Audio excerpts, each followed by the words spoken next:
Hey, nerdy sports fan, week 6 NFL action. Let's dive right into this one. We've got Saints versus Jacksonville.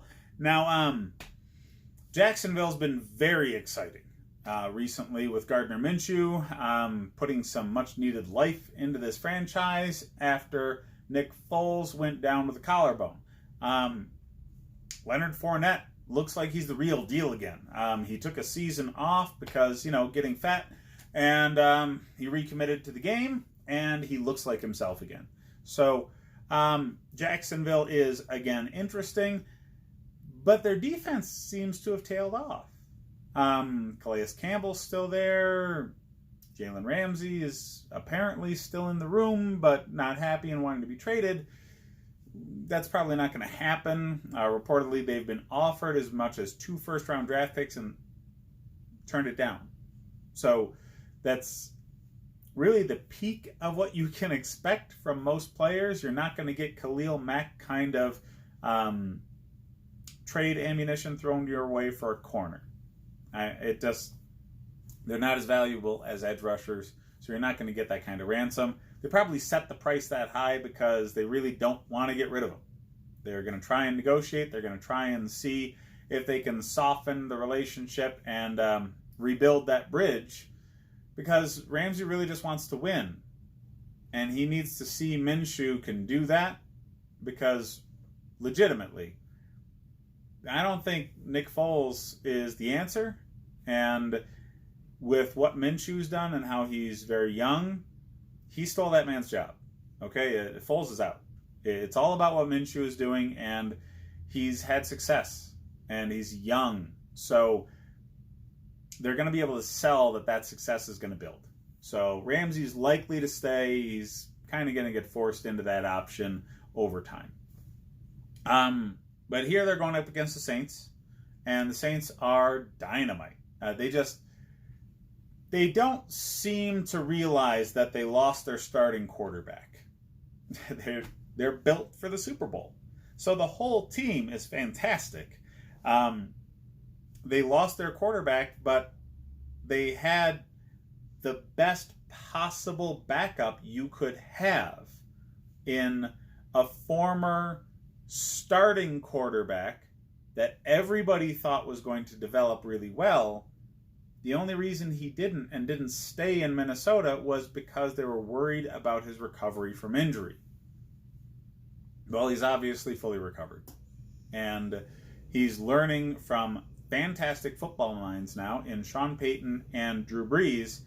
And he's likely played himself into a role where they're not drafting a quarterback after Brees retires. They're going to go forward with Bridgewater and hold on to him as tight and as long as they can, because that's going to make them viable for years to come, even after Brees retires. They're a complete team. Jacksonville's not. So the Saints are definitely winning this game. They're just overall, top to bottom, a more talented team. They have more consistent, better coaching that's more prepared for big games.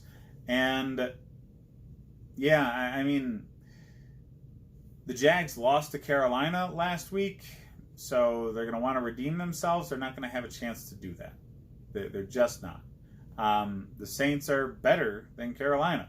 So, yeah, this is going to be a rough one, Jags fans. It really is. The line in this game is... I can't believe I'm saying this, but the Jaguars are 1-point favorites. Right now, the Jaguars are favorites by a point. It's likely because Vegas still doesn't think that Bridgewater is going to be consistent, and the Jaguars are playing at home. But I just see this as being way too much defense for Gardner Minshew, way too much offense for Calais Campbell and gang, and they're just better in all facets. The Saints are a complete team built for a deep playoff and Super Bowl run. The Jaguars are a flawed team built for rebuilding for next year for the future. So, yeah, take the Saints all day betting wise. Fantasy football wise, the Saints are one of the best defenses in the league. The options you have for Jacksonville are not going to do as well, except for passing game, specifically deep options based off of garbage time receptions. DJ Chark is going to have himself a game. Yes, he's going up against Marshawn Lattimore. Even the best corners in the game are going to give up a deep pass or two against very talented receivers. It happens, okay?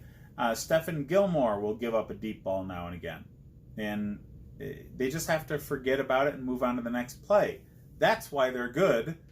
So Lattimore is going to give up one deep pass to this dude. He's going to. All right? That's just the odds are stacked against him.